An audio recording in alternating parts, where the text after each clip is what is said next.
A simple black woman named Rachel Carter was ruthlessly humiliated, drenched with soda, and shoved violently out of the Pinnacle Marketing Solutions office right in the heart of downtown Chicago. Her soft pleas were like invisible dust, drowned in the mocking, cruel jeers of her heartless colleagues, until her secretly powerful billionaire husband, Nathan Carter, appeared. With nothing but his cold presence, he burned their entire deceptive world to the ground. Rachel Carter, a black woman, plain in her faded gray cardigan and old khaki pants, sat focused on the screen, trying to finish the weekly report. Her natural curly hair was neatly tied, her worn flats resting beneath the desk, a silent acknowledgement that she didn't belong to this shallow world. And then, the moment came. Jessica Monroe, the account manager, known for her expensive Gucci bags and frozen heart, walked by holding a cold can of Coca-Cola. A half-smile appeared, wicked, eager to witness a breakdown. Without warning, Jessica lifted the can and threw it directly at Rachel. Bam! The sound of metal hitting wool, the soda can bursting open, and the sugary liquid splashing across Rachel's old gray cardigan, soaking both her chest and the laptop keyboard. Sticky droplets of soda clung to the neatly stacked papers, turning a week's worth of effort into a messy, damp heap. "Oops, thought you needed a shower to wake up, Hick." Jessica laughed loudly, her shrill voice echoing through the room. In the stunned silence that followed, before Rachel could react, Logan Reed, the greasy sales guy with gelled hair, stepped up from behind and kicked her chair's leg with force. The chair tipped over, and Rachel staggered, nearly falling to the floor, her thin, frail hand grasping the edge of the desk to steady herself. Laughter erupted like fireworks. Ashley Kim, the designer who lived for social media clout, raised her phone, started recording, her giggles barely containing the delight. "This is gold," she shouted. "People will die when they see this on Instagram." Rachel stood there, drenched, the cardigan hanging heavily, dragging her dignity down with it. Piercing eyes surrounded her, disdain, enjoyment, and cruelty. No one stepped forward to help.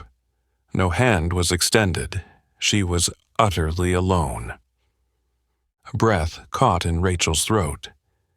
She bit her lower lip, her hands trembling as they gently touched the keyboard, as if trying to hold on to the last shred of her dignity. She could hear Jessica's mocking laugh, Logan's taunting whistle, Ashley continuing to record. From the high-rise glass office in the distance, Brian Foster, the team leader, stood with his arms crossed, looking down, his mouth curling into a cold, steel-like smile. No words were needed. To them, Rachel was just a poor, black woman, cheap, unworthy of existing in their gilded world. But if they thought Rachel Carter would fall easily, they were about to make a mistake they would never be able to erase from their lives. The soda can clinked across the floor, leaving a sticky trail across the bright, neon-lit room. Rachel stood frozen like a statue, the sharp, sweet scent of soda clinging to the air, to her skin, to the faded creases in her old cardigan. No one moved closer. No one spoke up to defend her. They all just watched in silence, as if they were watching a cheap spectacle. And Rachel, with her honey-brown skin and simple attire, was the unwelcome star of this cruel joke. She took a deep breath, fighting back the hot tears threatening to spill, then bent down to pick up the soaking papers from the desk. Every movement felt like a silent wound to the pride that was desperately clinging to her insides. In the corner of the room, Jessica Monroe crossed her arms and shook her head, feigning pity, her voice high enough for everyone to hear. "Honestly, someone please buy her a new shirt. This looks like it just came out of a charity bin." Laughter erupted. Logan Reed, the sales rep who loved to flaunt his gold Rolex, whistled and turned to Ashley Kim. I wonder how she got to work this morning. Took the bus? Or walked from some rundown house on the south side? Ashley, in her bright red Prada dress and Louboutin heels, pretended to cover her mouth with a playful laugh, but her eyes were full of malice. "She looks like one of those people standing on the corner asking for change," she whispered, loud enough for Rachel to hear. Those whispered words weren't new. They had been slithering around since the first day Rachel set foot in this office, a shiny glass and steel building where the unofficial uniform consisted of bespoke suits, Italian leather bags, polished shoes, and makeup as perfect as if it were lifted straight from a Vogue cover. From the very first moment, Rachel knew she was different. For them, her simplicity was undeniable proof of the inferiority deeply ingrained in their discriminatory subconscious.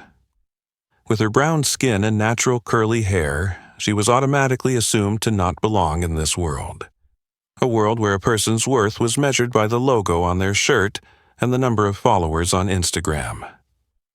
Rachel remembered her first morning walking through the revolving glass doors of Pinnacle. She wore a simple white blouse, black slacks, and her favorite second-hand tote bag.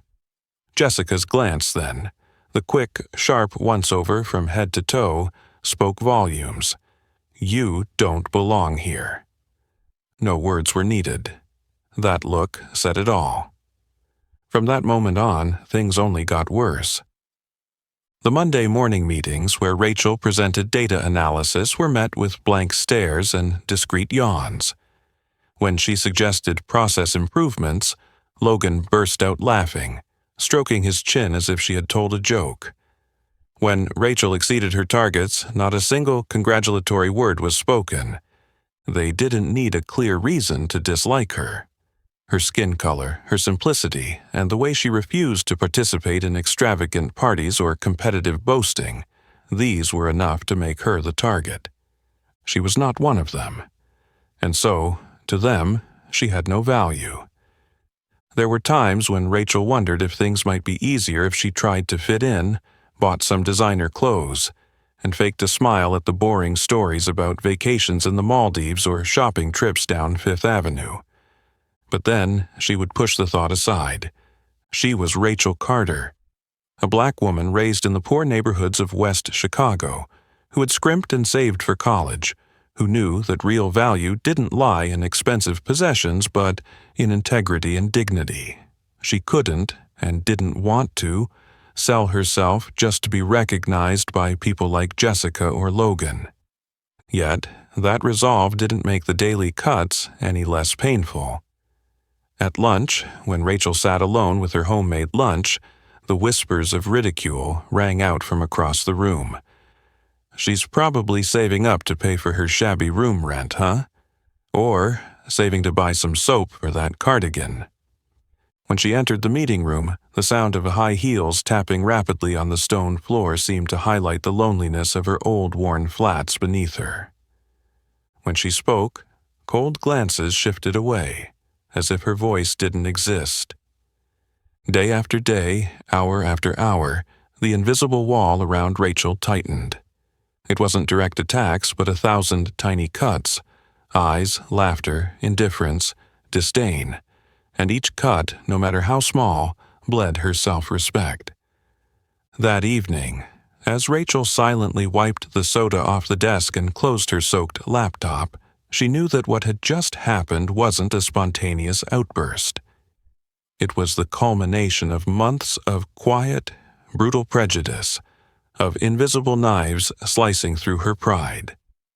And this office, the one with the gleaming glass walls, the expensive suits, the painted smiles, had revealed what it truly was: a luxury cage full of rotting souls.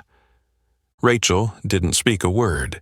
She quietly gathered what little could be salvaged from the desk, her heart heavy.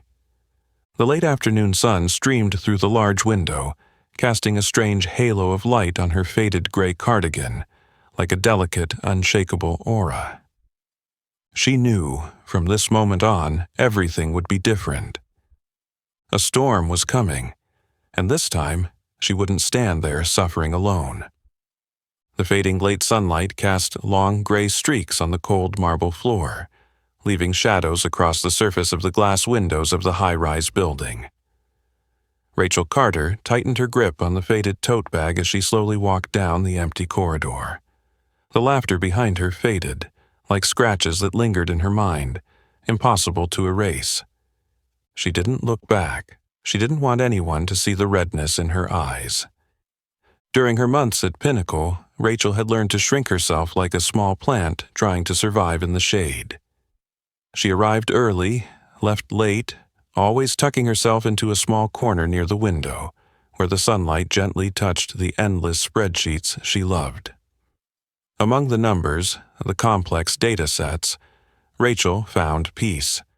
A simple order that didn't require her to wear designer clothes or make meaningless small talk with her petty colleagues. She loved her work. Loved the feeling when a chaotic string of numbers gradually revealed a hidden pattern. Loved the feeling of contributing to the success of a major marketing campaign without needing to grab any spotlight. Loved those quiet moments when it was just her and the world of logic, where skin color or social status couldn't interfere. Rachel thought that as long as she worked hard and stayed humble, people would eventually accept her. But this world, at least the world at Pinnacle, didn't work that way. The bullying didn't begin with loud, obvious actions. It crept in like toxic steam, little by little, seeping into every crack. At first, it was just quick glances, snickers when she passed through the hallways. Then came the snide remarks that everyone pretended were unintentional. "Nice sweater," Jessica Monroe once said sweetly in a meeting. "Did you find it at Goodwill?" Logan Reed added. "Looks like last winter's collection, 2003. Those words, those laughs lingered in the air like small thorns. Not enough to draw blood, but enough to tear at her dignity bit by bit. Rachel learned to pretend she didn't hear. She forced a smile, lowered her head, and continued her work, pretending those cuts didn't hurt. But slowly, those subtle actions became bolder. One morning, when Rachel sat down at her desk, she found her coffee cup had been knocked over onto a pile of documents she had prepared for a client meeting. The pages were smeared, the numbers smudged to the point of no repair. Ashley Kim, with an innocent face, looked up from the next desk and asked loudly, "What's going on, Rachel? Who's so clumsy?" Her voice oozed with fake sweetness that made Rachel's stomach churn. No one took responsibility. No one admitted fault. Rachel quietly gathered the soaked papers, silently reprinted everything, silently redid it all, like the mistake was hers for being careless. Some days the chair she sat in was deliberately lowered, making her fall flat when she sat down. On other days, when she opened her desk drawer, a crude note was shoved inside. "Don't try. You'll never be accepted here." Of course, no one signed it. Of course, when Rachel looked up, she only saw innocent faces, or worse, mocking, challenging smiles. Sometimes, at the end of the day, when the room was empty except for her packing up, Rachel would stop by the glass window, staring out at the busy people on the street below. In the yellowish light of the sleepless city of Chicago, Rachel wondered, was there anywhere else where she truly belonged? A place where people saw her potential before they saw the color of her skin. A place where she wouldn't have to fight every day just to claim the right to exist in silence. But even in her weakest moments, Rachel had never thought of giving up. Her grandmother, who had raised her after her mother passed away, had once told her, "They may look down on you because of your skin color, because you're not rich, because you're not like them, but never look down on yourself." Her grandmother's words were like a small flame, quietly burning in her chest throughout the long, wet, cold days at Pinnacle. Even though she was treated like a ghost, even though she was humiliated, she worked hard. Every completed data set, every precise report submitted on time, every successful campaign she contributed to behind the scenes. These were the proofs Rachel gave herself that she was worthy, not to them, but to herself. But Rachel knew one thing for sure. Patience couldn't last forever. Beneath the silence, a small crack had formed, and one day, very soon, it would burst open and nothing would be able to stop it. She didn't know how that day would come. She just knew that when it did, she wouldn't back down. Not even one step. Rachel Carter had never deluded herself into thinking that her patience would make them change. But even in her worst nightmares, she never imagined that the simmering hatred that had been building up could ferment into a public humiliation campaign, a meticulously staged hunt. The week following the day she quietly wiped the soda from her desk, the atmosphere in the Pinnacle office became eerily different. No more random jokes, no more rough shoulder nudges disguised as accidental. Just a false silence, a stillness too stretched, like a taut string waiting to snap. Rachel felt it in every furtive glance that swept across her when she entered the meeting room, in the whispered words that quickly died down as she passed by the shared kitchen, in the way Jessica Monroe smirked as she typed quick messages to Logan Reed and Ashley Kim, never taking her eyes off Rachel. They were preparing something far worse than soda cans or scornful sticky notes. Rachel knew. Her instincts, honed through years of growing up in harsh surroundings, whispered alarms in every cell of her body. But she didn't know the details. She just knew that with every smug grin, every victorious look, every snicker, there was one thing they were saying. They no longer just wanted to humiliate her in the shadows. They wanted to destroy her, publicly. And at the center of this conspiracy, like a patient spider weaving its web, was Jessica Monroe. Jessica had never accepted Rachel's existence. To Jessica, every time she saw Rachel, in her simple clothes without designer labels, without layers of thick lipstick, was a personal affront. Because Rachel's presence, like a silent reminder, exposed everything Jessica prided herself on. Expensive dresses, luxury bags, a glossy appearance, was nothing more than a hollow shell. She couldn't stand a black woman dressed in second-hand clothes, carrying an old tote bag, standing next to her in the same office, in the same position. No, Rachel wasn't allowed to exist here, and Jessica would make sure of that. Every lunch hour, when the small groups gathered in the cafe downstairs, Jessica, Logan, and Ashley huddled together, their heads leaning in like conspirators planning an ambush. "We need to show her her place," Jessica whispered, her voice sweet but venomous. "Publicly," Logan smirked, in front of the whole office. "And we have to record it," Ashley added, her eyes lighting up with dark excitement. They didn't just want to embarrass Rachel.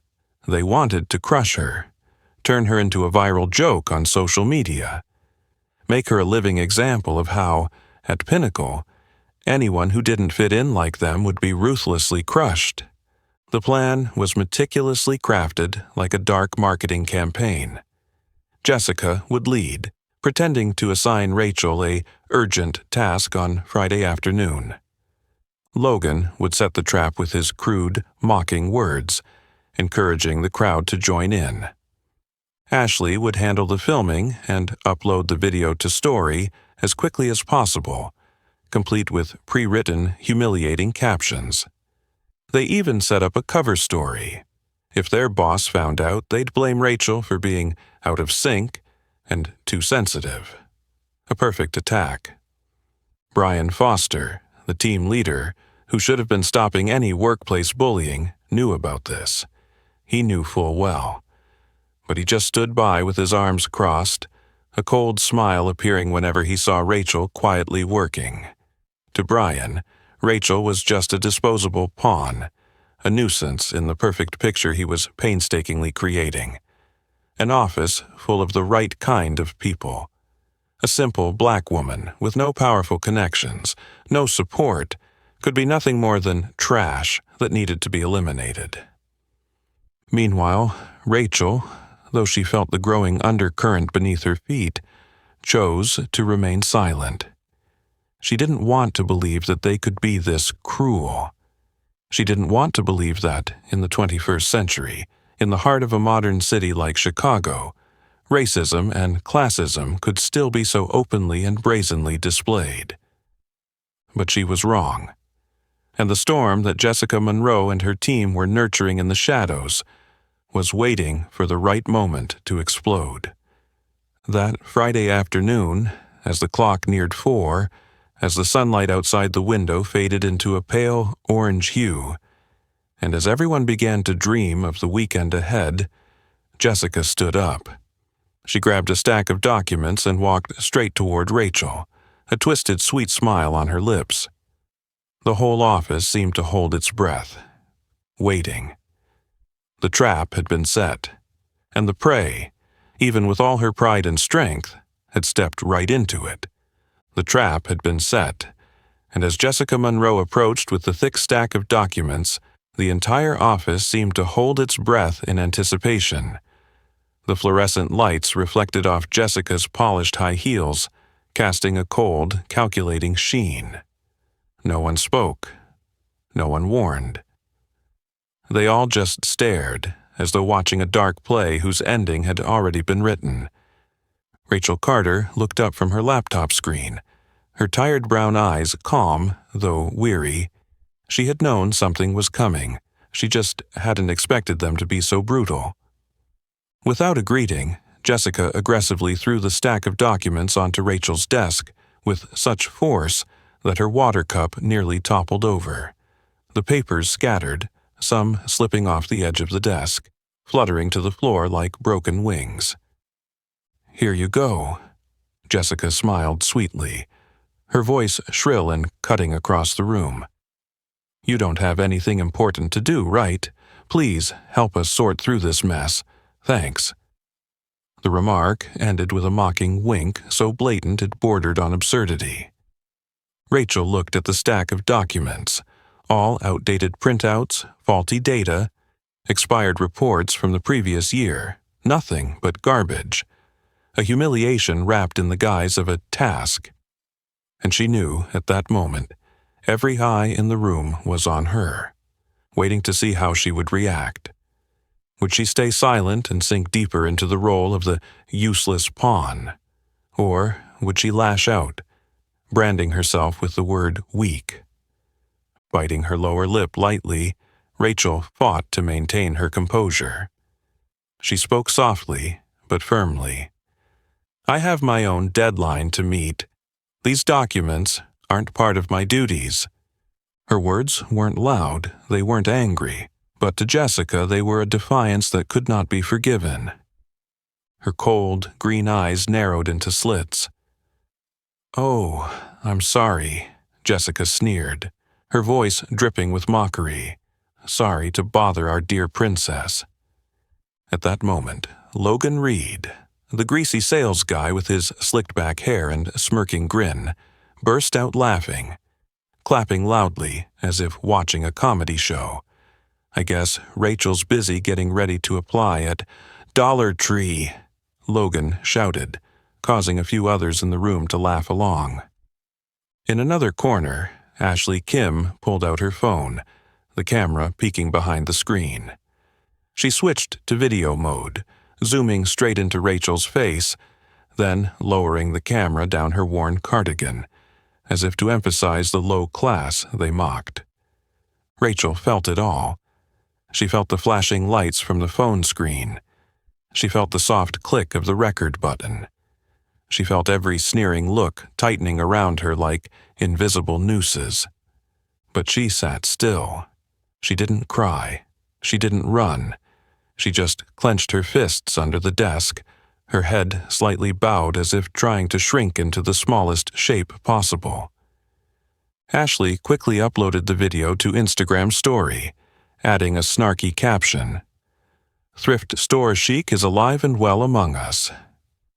And as the notifications of new messages rang out constantly from the crowd's phones, Rachel understood that the video had been shared, watched, and laughed at, all within seconds. She had been turned into a joke, a living meme, a failure in their eyes, because she didn't wear the flashy material shell that society revered. Meanwhile, Jessica continued to stoke the flames. Wonder how much longer she's going to cling on here. Maybe she's waiting for her long service reward at the local bakery, Logan shouted, making the room burst into laughter. Ashley tilted her head, pretending to ponder. If Rachel would just live stream how to tie cheap shoelaces, she'd probably get a few follows. The three of them laughed uproariously, not even trying to hide their malice. Despite it all, Rachel remained seated. Every humiliating word rained down like hail. Every scornful glance pierced through her heart, but she didn't let them see her break. Because deep down, Rachel understood. If she cried, if she lashed out, if she reacted, she would give them exactly what they wanted. And she, Rachel Carter, the strong black woman, would never give them that victory. In the distance, Brian Foster, the team leader, stood leaning against the office window frame, arms crossed, wearing a cold, approving smile. He wouldn't intervene. He didn't need to get his hands dirty, because others were doing the dirty work for him, and Rachel, in his eyes, was just a number soon to be erased from the payroll. Rachel closed her laptop slowly, her breath steady. She knew she couldn't sit here much longer.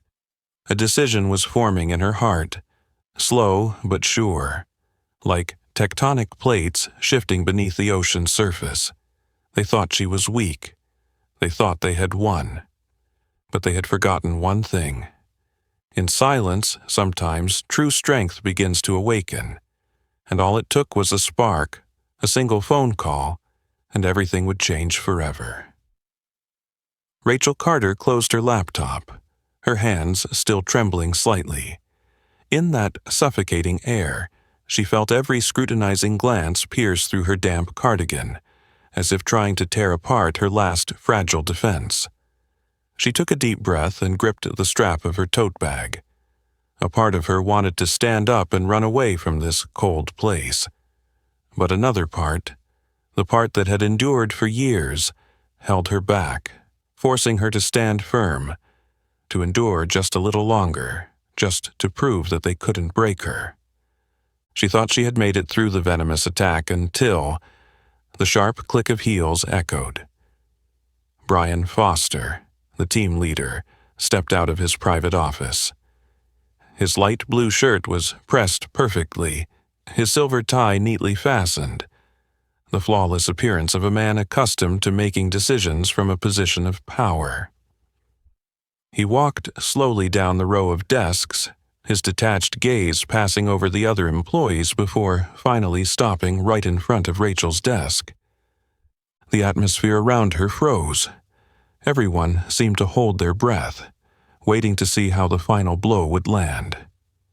Brian leaned forward, placing his hand on the edge of Rachel's desk, a stiff, polite smile appearing on his face, one that was too practiced to feel sincere.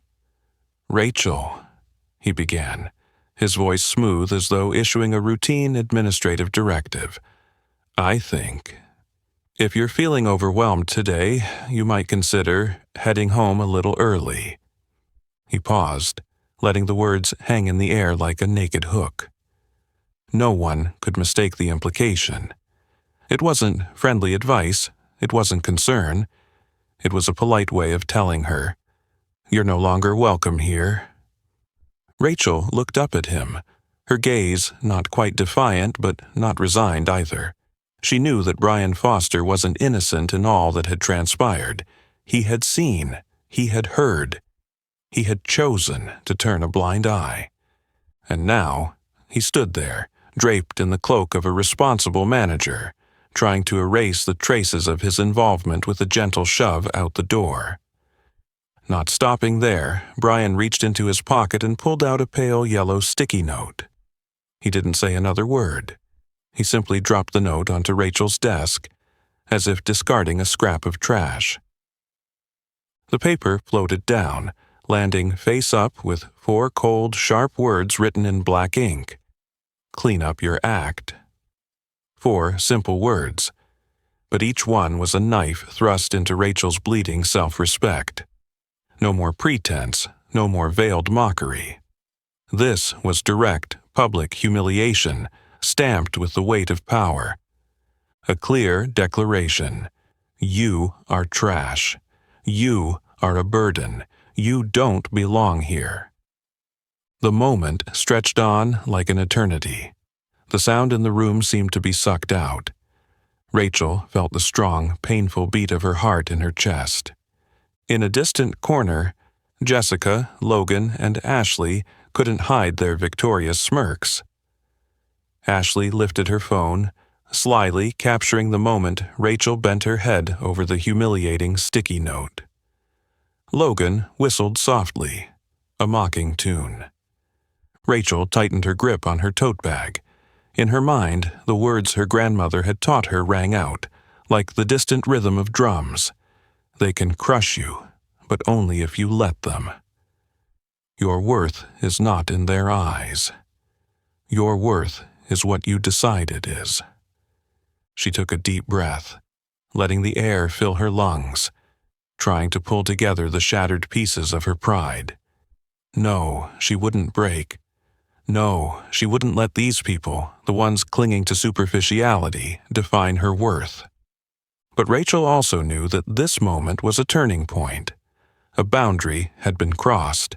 A limit had been broken. And for the first time in all her months of suffering, Rachel didn't want to endure in silence anymore. She didn't want to keep bearing it quietly. As Brian Foster turned and walked away, as if he had completed some menial task, Rachel gently picked up the sticky note.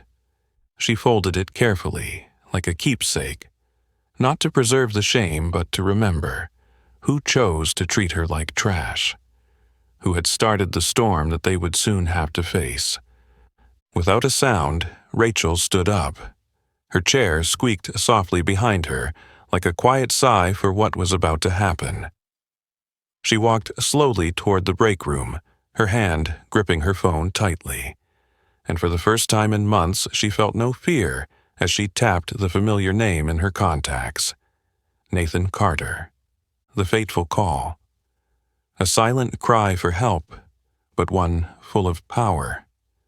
The storm had finally arrived. The break room door slammed shut behind Rachel with a sharp click, marking the end of all her silent endurance over the past months. The fluorescent lights in the small room cast a cold, yellowish hue on her face. The mirror above the sink reflected the image of a woman with reddened eyes, tangled curly hair, and a dark gray cardigan soaked with dried soda stains. Rachel leaned against the wall, her legs weak, as if they could no longer hold her up. For the first time since everything began, she allowed herself to cry. Not loudly, no torrents of tears, just silent drops rolling down her cheeks, carrying with them the shattered pride, the loneliness that had been buried for so long. Her hand trembled as she fumbled for her old phone in her pocket. The screen lit up, reflecting her tired and pained face. His name appeared at the top of the contact list. Nathan Carter. Her husband. The only one who saw her true worth, even when the whole world chose to look the other way. Rachel hesitated. For all this time, she had tried to keep silent, tried to carry the burden alone, just so Nathan wouldn't worry. She didn't want him to have to step away from multi-billion-dollar meetings, international deals, to come back and protect her from these petty, cowardly games. She had once thought that if she could just endure a little longer, it would all pass. But now she understood. She couldn't and shouldn't fight alone anymore. Her fingers trembled as they moved toward the call button. Her heart pounded in her chest, a silent urge to reach out. She pressed the button. The phone rang less than 3 times before it was answered. "Ray?" Nathan's voice came through, warm and familiar, like a lifeline in the vast ocean. "Are you okay?" Just those 2 short words made the walls Rachel had built around herself crumble. She exhaled sharply, choking back a sob, struggling to hold herself together. "I'm not okay. Nate, today, it's been awful." On the other end of the line, the atmosphere shifted in an instant. When Nathan spoke again, his tone had changed, firm, protective, like steel wrapped in velvet. "Where are you?" he asked quickly. "Pinnacle. Break room on the 6th floor," Rachel whispered. "Okay." "Don't go anywhere. I'm on my way." Nathan's voice wasn't loud, wasn't harsh, but Rachel could hear the power in it, a power that made her tremble, not from fear, but because for the first time she felt she was no longer alone. Before she could muster a weak protest, the call ended. Nathan had hung up. He was coming. Rachel pressed the phone to her chest, closed her eyes, and rested her forehead against the cold wall. In that moment, all the pain, all the humiliation, all the shame, everything seemed to break free. She didn't have to hold it in anymore. She didn't have to cage the hurt in her chest anymore. She allowed herself to fall for a few precious seconds before taking a deep breath and standing tall again. Nathan was coming, but she wouldn't let him see her broken. She had to be strong, not just for herself, but for the trust he had in her. Outside, the Pinnacle office remained as noisy as a broken market. Jessica Monroe, Logan Reed, and Ashley Kim huddled at the coffee counter, laughing and chatting loudly, completely unaware that the storm they had sown was racing toward them with unstoppable speed. Ashley posted another photo, a close-up of Rachel's worn-out tote bag placed next to the wet stack of documents. Caption: "When Goodwill fashion meets corporate standards, chaque epic fail." Likes and comments flooded in, feeding the cruel joke. Logan took a sip of his coffee, smug. "I swear, I've never seen anyone more suited to the role of a loser than her." Jessica laughed, fixing her shiny blonde hair. "Wait until Monday. I bet she'll call in sick. No one can handle that kind of humiliation." But they were wrong. Rachel Carter was not someone who would run. She wouldn't leave in silence like a shamed ghost. And when the ding from the elevator rang just minutes later, a small sound that shook the entire 6th floor, they would realize that the game they thought they were winning had officially ended. Rachel's heart pounded in her chest as she stepped out of the break room. She wiped away the last remaining tears, adjusted her cardigan, and straightened her back. In the dimming light streaming through the windows, she was no longer the small figure crushed by disdain. She was Rachel Carter, and she was ready for everything that was coming. Rachel Carter stepped out of the break room, each step heavy yet resolute. She had prepared herself for the moment when everything they thought, everything they believed about her, would be turned upside down. And then, as if the universe itself held its breath, the soft ding of the elevator echoed through the center of the 6th floor lobby. The entire Pinnacle office seemed to freeze. Conversations stopped abruptly. The tapping of keyboards slowed and then ceased entirely. All eyes turned toward the slowly opening elevator door.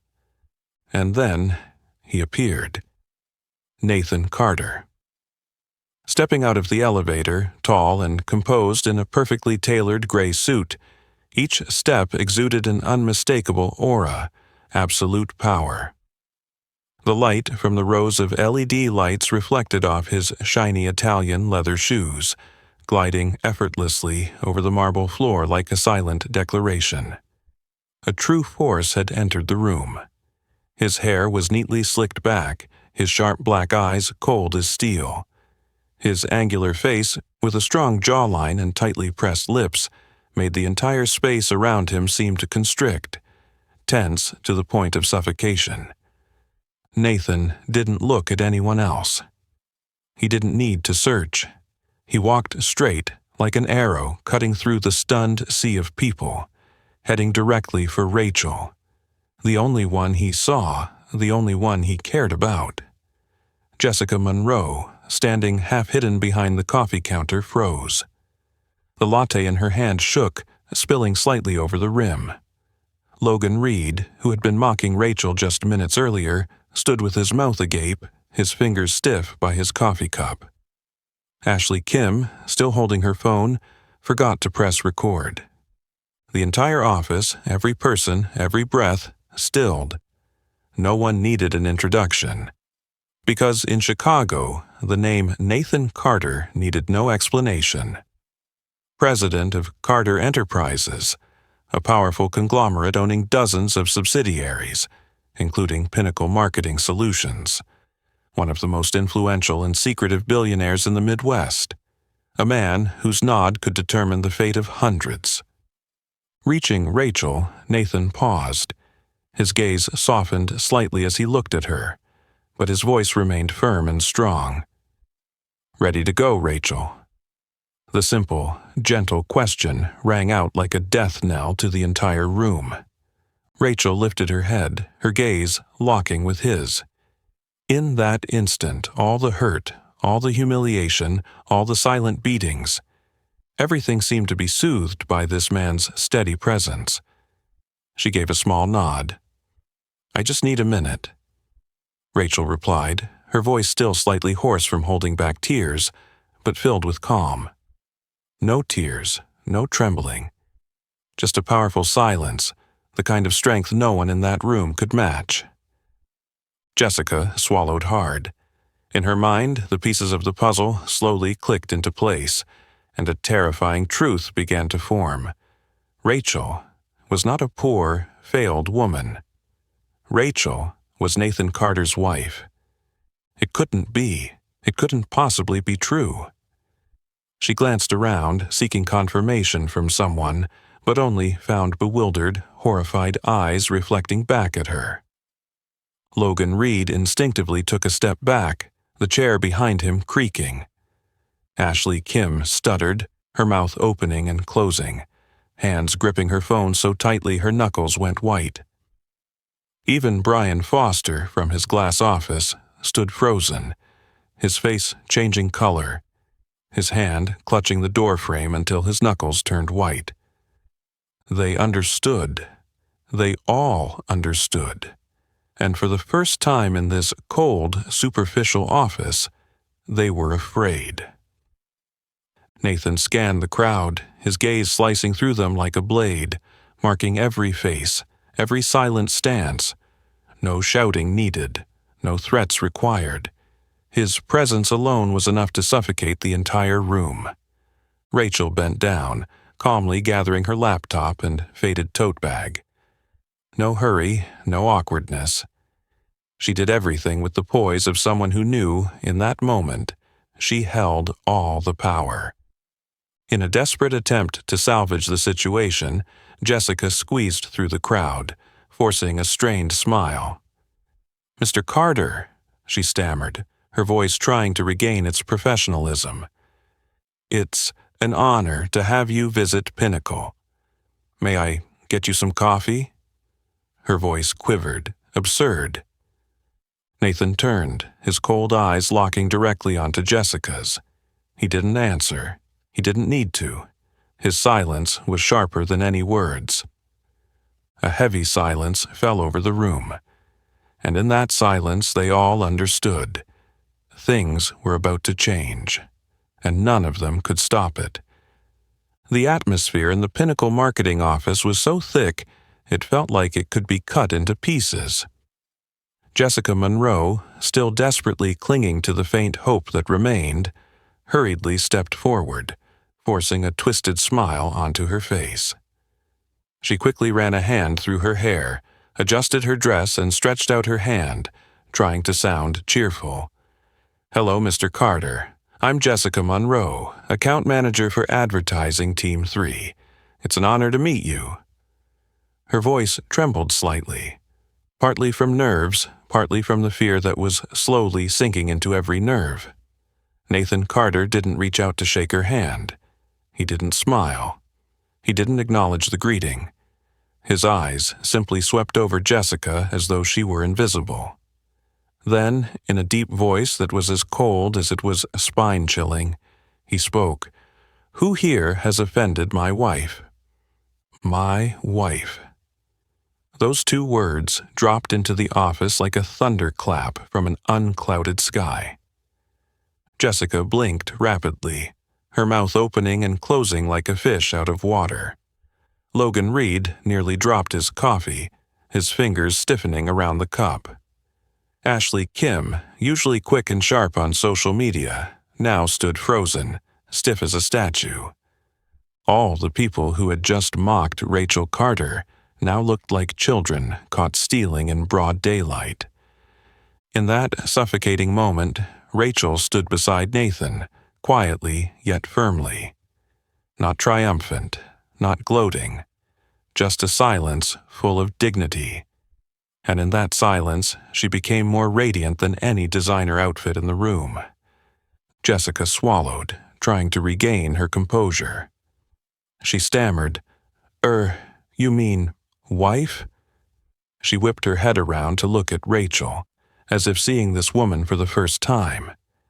She saw the warm brown skin, the deep brown eyes, and the delicate beauty hidden beneath the faded cardigan. And then, the bitter truth hit her. Rachel Carter, the woman she had just mocked, was Nathan Carter's wife. A flicker of panic flashed in Jessica's eyes, spreading like wildfire to the others in the room. Nathan took a step forward, forcing the entire room to instinctively step back. He glanced at Logan, then Ashley, then Brian Foster. Each sharp look like a blade, making them all tremble without him saying a word. "I've heard that for months now. My wife has been treated like garbage here." His voice was steady, but each word fell like a hammer. Humiliated, isolated, filmed, and broadcasted for ridicule. A swallowing sound echoed somewhere in the room, lingering like the toll of a death bell. Nathan crossed his arms, his gaze colder than ever. "I'll ask again. Who here has offended my wife?" No one answered.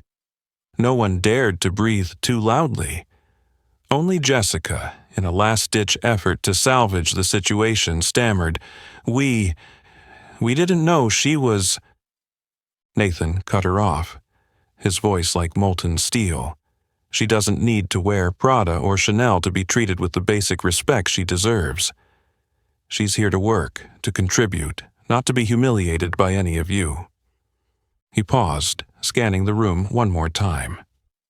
Each head lowered to avoid his gaze. Each hand tightened around a chair. Each heart pounded with fear. Nathan lowered his voice, each word cutting through their fake pride like a blade. "You all consider yourselves elite, successful. But none of you, no matter how gilded, are worthy to stand next to her."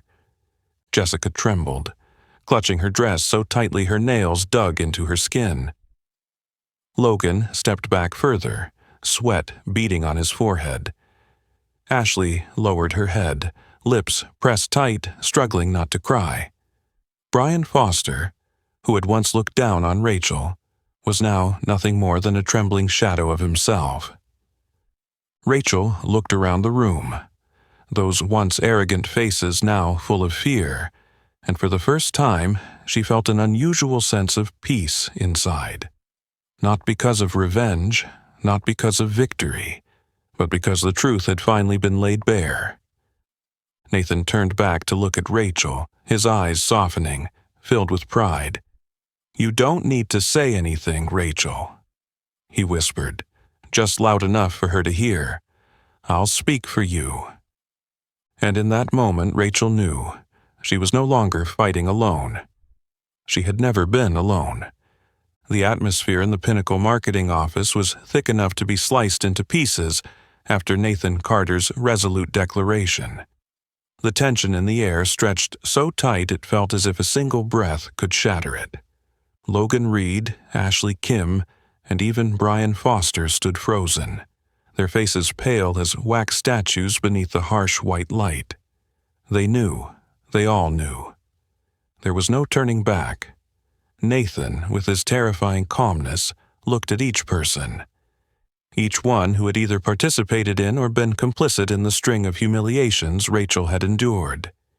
His gaze dissected them, peeling back the layers of fake grandeur they had cloaked themselves in. Then, in a deep but sharp voice, he bluntly asked, "You humiliated her just because she didn't wear Prada, yet you consider yourselves elite? Classy?" He paused for a beat, allowing each word to sink deep into the skin of every person standing there. "No, you are nothing but lowlifes." Jessica Monroe stiffened, her trembling hand clutching the sleeve of her jacket as though trying to hold on to the last shred of dignity she had left. Logan bowed his head, hunching his shoulders as if to make himself smaller. Ashley Kim, her face ashen, clenched her phone so tightly in her hand that it looked like it might shatter. Brian Foster, the man who once prided himself on being the one who steered the team of talents, now stood there speechless, his expensive suit failing to hide the pitiful aura radiating from him. Nathan took another step forward, his voice lowering, but each word struck like a blow to their faces.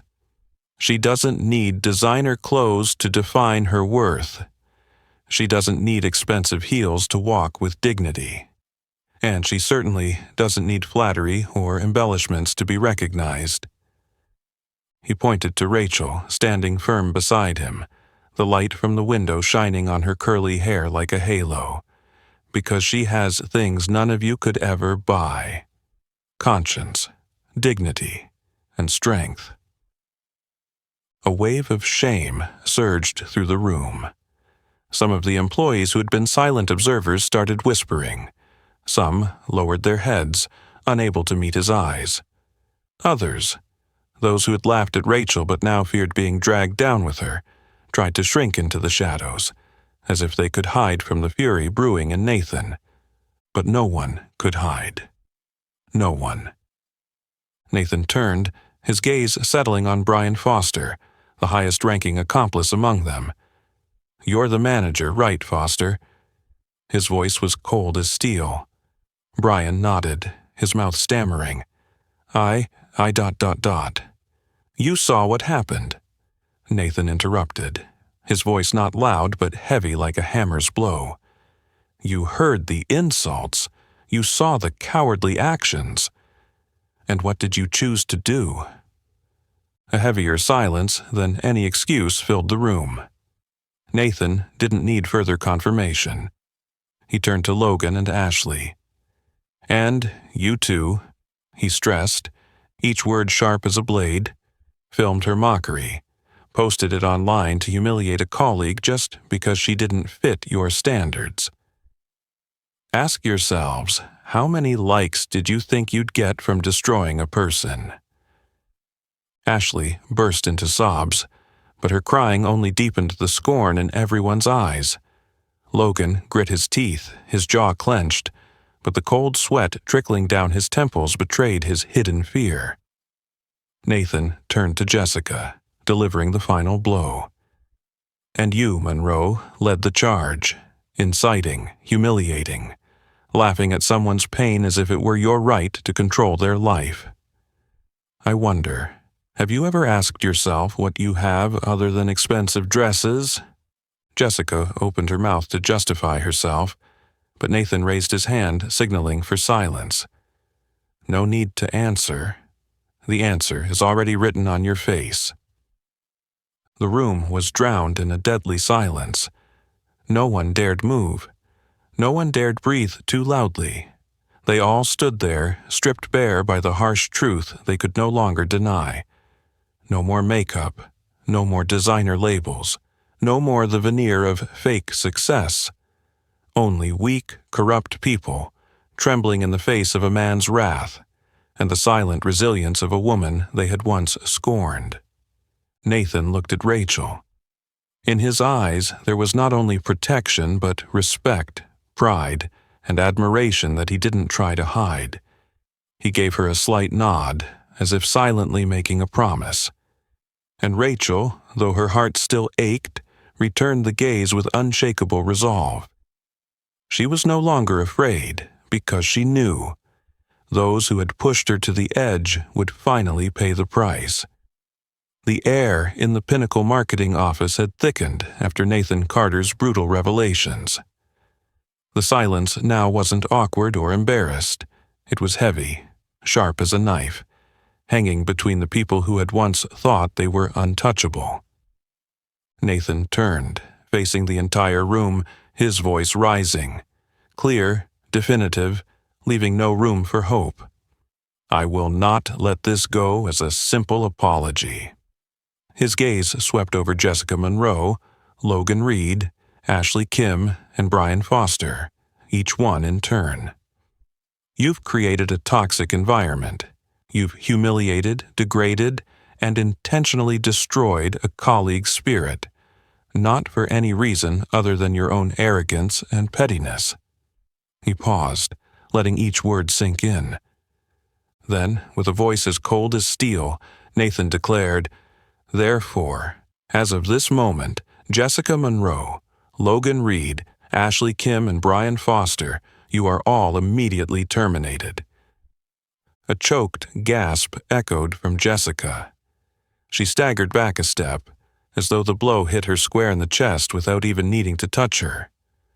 Logan stammered, "Mr. Carter, please, just wait a moment. This is just a misunderstanding."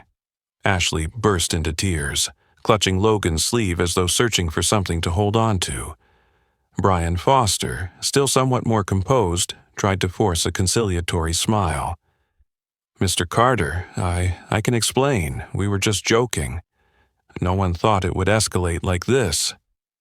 Nathan smiled coldly, a smile that didn't reach his eyes. "Joking," he repeated, his voice heavy as lead. "When you threw soda on her? When you filmed her mockery, posted it online for amusement? When you made her endure day after day, hour after hour, in silence and humiliation?" He tilted his head, his voice lowering, colder still. "If that's a joke, then you should all go back and learn what the concept of character really means." The entire room was silent. Some of the other employees, those who hadn't participated but hadn't stopped it either, bowed their heads, not daring to look up. They knew, even if they didn't directly engage, their silence contributed to this crime. Nathan didn't stop there. He fired another decisive shot. "I will personally ensure that your names and the actions you've taken today will be remembered throughout the entire industry. Don't even think about trying to get hired anywhere in this city, in this region, in this industry." His eyes, cold as a sword, locked onto the four condemned. "Every time you submit a job application, every time you try to start over, you will face exactly what you've done to Rachel today." Jessica nearly collapsed. Logan stood, frozen, as if turned to stone. Ashley was crying uncontrollably, her expensive makeup smudged into streaks of ruin. Brian, once at the top of the power ladder in this office, now stood as a hollow shadow, stumbling as if he had lost his soul. Just then, 2 uniformed security guards entered the room. No explanation was needed. No orders had to be given. They walked straight toward Jessica, Logan, Ashley, and Brian, signaling them politely but firmly. "Pack your things. Leave immediately." Jessica screamed, losing control. "You can't do this," she cried, her voice cracking with desperation. I've worked here for 3 years. I've contributed. I have a record." Nathan shrugged, his face devoid of sympathy. 3 years. A record. But one cowardly act has erased it all. That's the price you pay when you forget about character. He said it quietly, but it reverberated through the stillness of the room. Logan tried to plead. "Mr. Carter, give us a chance. We'll apologize to her. We'll make it right." Nathan shook his head, his gaze unwavering. "You don't apologize because you regret it. You apologize because you're scared. And I don't reward those who only apologize after being caught red-handed." Rachel stood there, silently observing. She didn't say a word. No smile, no gloating. Just her gaze, calm, deep, capturing the moment when the truth, at last, triumphed. A few employees around the room now looked at Rachel differently. No longer with disdain, no longer with cold, indifferent glances, but with respect. Respect for a woman who had endured, stood firm, and now was reclaiming justice in the most beautiful way possible. Nathan turned to Rachel, gently extending his hand. "Let's go, my love." Without looking back, Rachel took his hand. And in the bewildered, panicked, regretful eyes of the fired employees, they left the office, walking toward the elevator waiting for them, leaving behind a world of lies that had collapsed under its own decay. The elevator doors were already open, awaiting Rachel and Nathan like a gateway out of the cold hell she had endured. They stepped forward, walking with calm strides under the stunned and bewildered gazes of everyone in the office. But just as Rachel's hand was about to press the button, a shrill scream shattered the deadly silence. "You think you're so special, huh?" Jessica Monroe yelled, her voice breaking with desperation. Her hand slammed down on the desk so hard that her coffee cup flew up, spilling its contents everywhere. Her once confident gray-green eyes were now bloodshot, contorted with rage. Jessica took a step forward, pointing a trembling finger at Rachel, her voice screeching like nails on a chalkboard. "You're nothing but a gold-digging woman. Without him, you're nothing, a parasite." The venom, the humiliation, and the envy blended in every syllable, like poison no longer held back. Logan Reed, provoked by Jessica's fury, jumped up from his seat, his face turning red. She definitely used some tricks to get to the boss. Look at her pathetic, poor state. Who would even look at her if there wasn't something shady going on? He swung his arm around, pointing, his slanderous words pouring out like a storm, full of bitterness and despair. She must have slept with him, pretending to be innocent to climb high, fake. The chaotic screams echoed through the room, mingling with Ashley Kim's choking sobs, the sound of furniture being knocked over, and the whispers of other employees who were horrified and slowly backing away. A few people covered their mouths, shocked not only by the cruel insults, but by the shamelessness of those who had once been at the top, now peeling off their masks before everyone. Rachel stood still. She didn't tremble. She wasn't angry. There was just a calmness, a coldness in her gaze, as if those venomous words couldn't touch her anymore. Because she knew anyone who's about to fall will thrash desperately, spewing their last venom before being drowned. Nathan Carter, still standing protectively in front of Rachel, slowly turned to face Jessica and Logan. No anger, no need to argue. His voice was low but heavy, like thunder. "She doesn't owe any of you an explanation." He took another step forward, his gaze sharp as a sword. "Not in front of those who sold their dignity for a mere illusion of petty power. Not in front of those who buried their humanity under layers of makeup and flashy suits." His words reverberated off the glass walls, the marble floors, plunging the entire room into an unforgiving sense of judgment. Jessica stepped back, her legs trembling. Logan fell silent, his face turning from red to pale. Ashley Kim sank into her chair, covering her face as she sobbed desperately. Brian Foster, once the leader, didn't dare look up anymore, gripping his briefcase tightly like it was his last lifeline. Nathan continued, his voice steady and sharp like a blade. Rachel didn't climb up on anyone's back. She walks with her own talent, dignity, and resolve, something you, no matter how hard you try, can never buy with money or fame. Each of his words struck like a hammer, shattering the fragile illusions they had built around themselves. Rachel, still silent from the beginning, stepped up next to Nathan.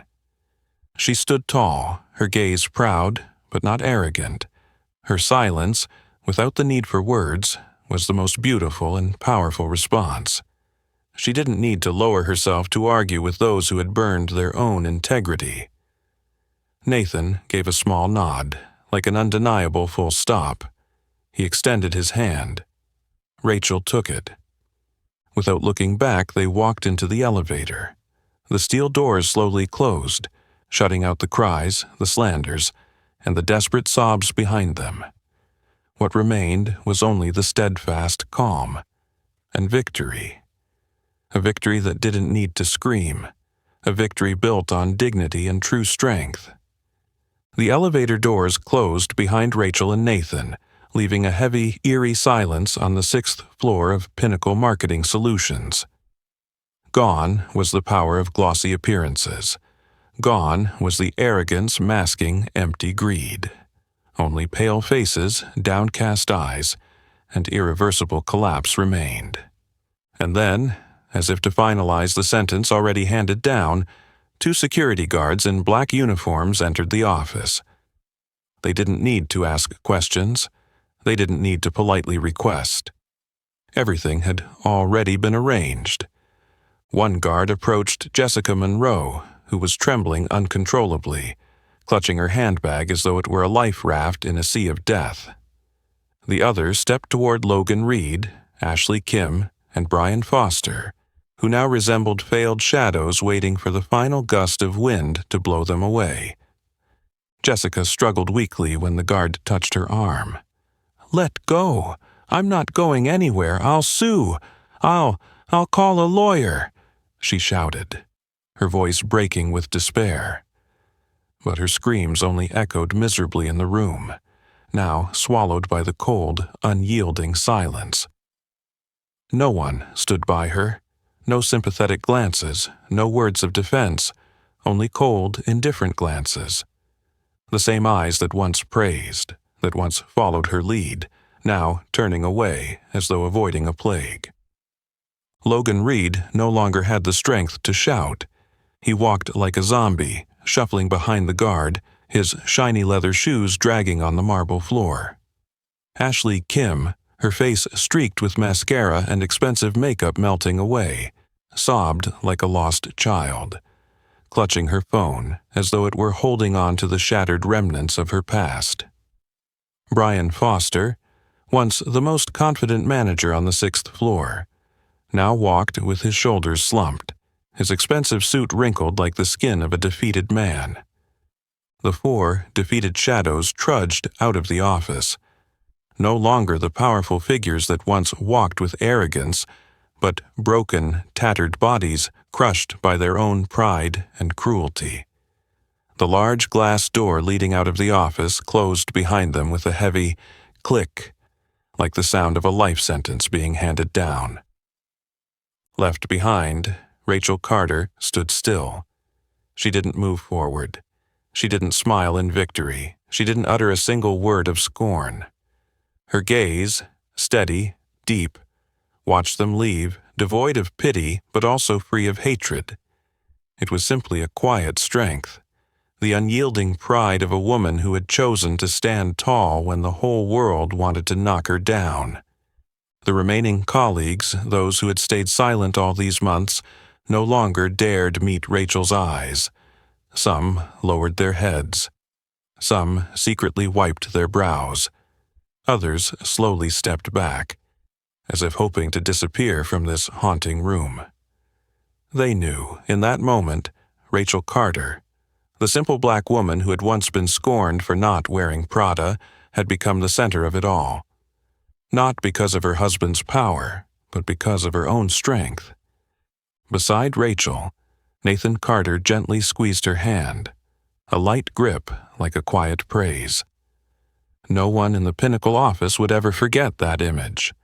The woman who had been most despised, now leaving in silence, head held high, proud as a warrior without a weapon. And those who had once laughed at her pain, who had whispered behind her back, now stood in quiet, shameful defeat, watching from afar. The elevator slowly took Rachel and Nathan down, leaving the 6th floor behind as a part of the past that would never be revisited. No more tears, no more resentment, only steady footsteps leading toward the light of freedom.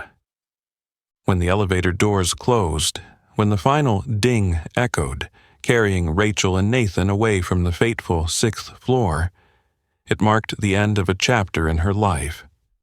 No need to look back.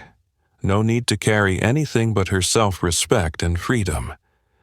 Pinnacle Marketing Solutions, the place that once symbolized her youthful dreams, now was nothing more than a faint scar in her memory, reminding her that what we endure does not define our worth. It is how we rise that truly matters. Rachel left Pinnacle quietly. No social media posts, no fanfare. Simply disappearing from that place as though she had never existed. But those who remained, those who witnessed that day, would forever carry the memory of the simple black woman who forced an entire arrogant system to bow its head in silence. With Nathan's quiet support, Rachel started anew. Not by taking a position at another big corporation. She had seen enough of the cold glass walls. Instead, she chose her own path. Becoming a freelancer, specializing in data analysis consulting for small businesses and non-profit organizations. The ones who couldn't afford to hire the big players, but needed dedication, skill, and genuine sincerity. Rachel found joy in that work, not because of money, but because of the value she could create, the subtle but profound changes she could leave in the lives of others. Her days were no longer filled with soul-crushing meetings in cold glass rooms. No longer were her mornings rushed, filled with worry over being judged for the clothes she wore. Instead, she worked from a small, sunlit room in her cozy apartment, with a simple cup of coffee beside her and soft music playing from an old speaker. She lived as her true self. No need to ask for permission. No need to prove anything. Meanwhile, those who had once considered themselves the kings and queens of Pinnacle, the ones who trampled on the dignity of others to arrogantly rise, slowly began to reap the consequences. Jessica Monroe, with her record permanently tarnished by the scandal Nathan Carter exposed, became a name no one dared touch in the marketing industry. She was unemployed for months, attending interviews where she was met only with cold stares and polite but brutal rejections. A few times she tried to start a small business, opening her own consulting firm, but clients turned away after checking her work history. Jessica, who once considered herself the epitome of success, was now nothing but a cautionary tale in the industry. Never underestimate anyone. Logan Reed fared no better. His reputation plummeted like a stone. No company wanted to hire an employee who had been fired for bullying a colleague. No partner wanted to collaborate with someone carrying a bad reputation in the media. From proudly flaunting his Rolex, Logan now only carried resumes to low-level job fairs, places he once sneered at and never considered stepping foot in. Ashley Kim, once the Instagram queen, suffered a more brutal blow. When the truth of her bullying was exposed on social media, brands swiftly cut sponsorship contracts. Her followers plummeted like a waterfall. The meticulously edited photos, the lavish makeup clips, now only garnered a few pity likes. No more fame, no more income. Just a young woman lost in the very virtual world she once worshipped. Brian Foster nearly disappeared entirely from the industry.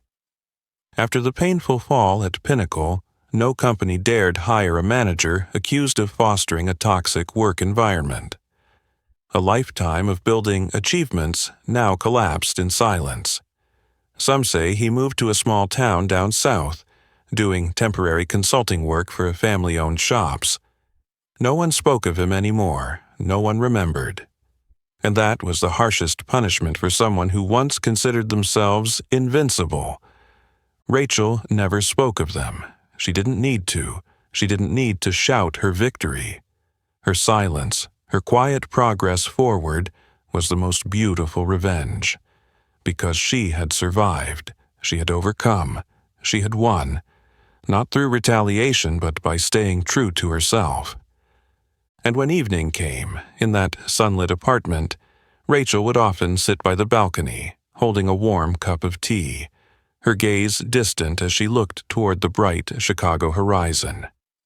Nothing chased her anymore, nothing bound her. There was only a woman, strong, free, and unconquerable.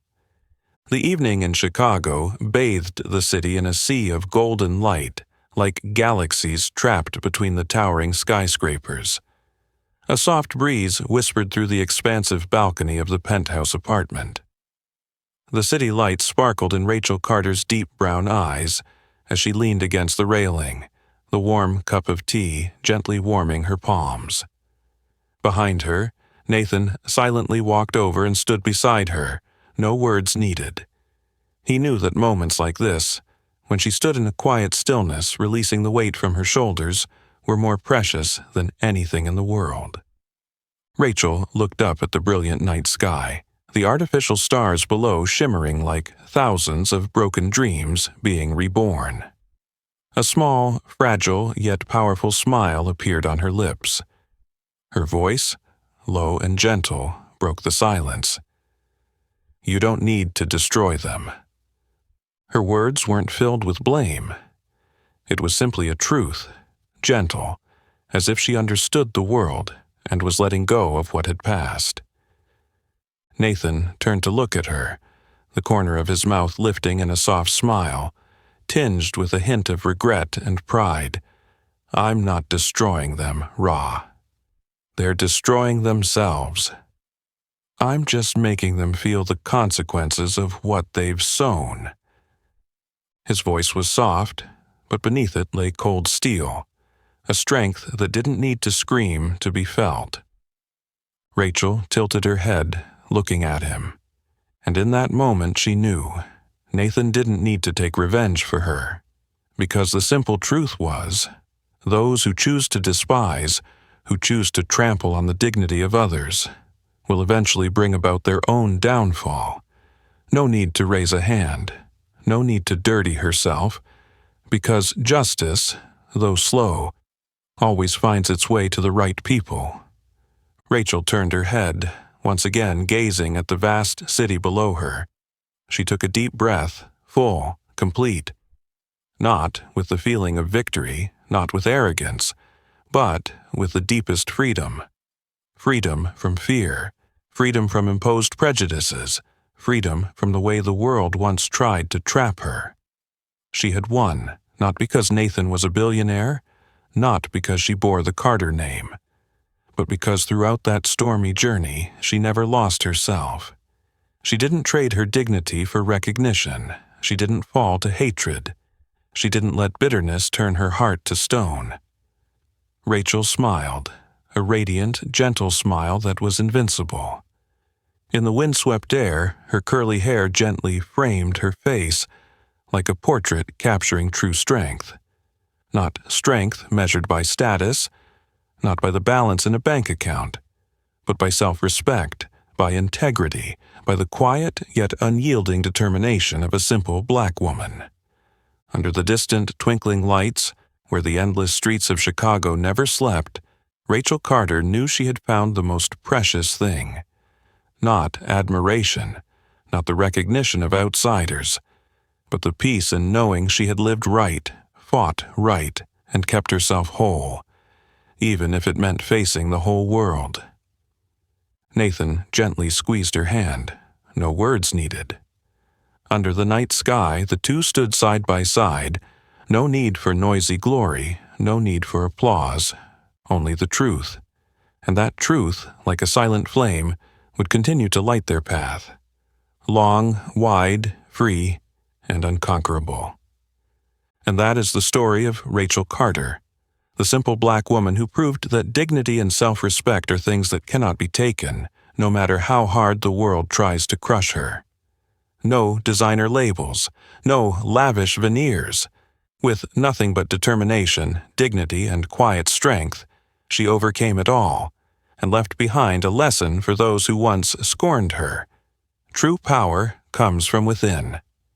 What do you think of Rachel's quiet yet resilient journey? Share your thoughts in the comments below. I'd love to hear your reflections. If you enjoy stories about strength, justice, and the value of humanity, don't forget to like, share this video with your friends, and subscribe to the channel so you won't miss the next stories.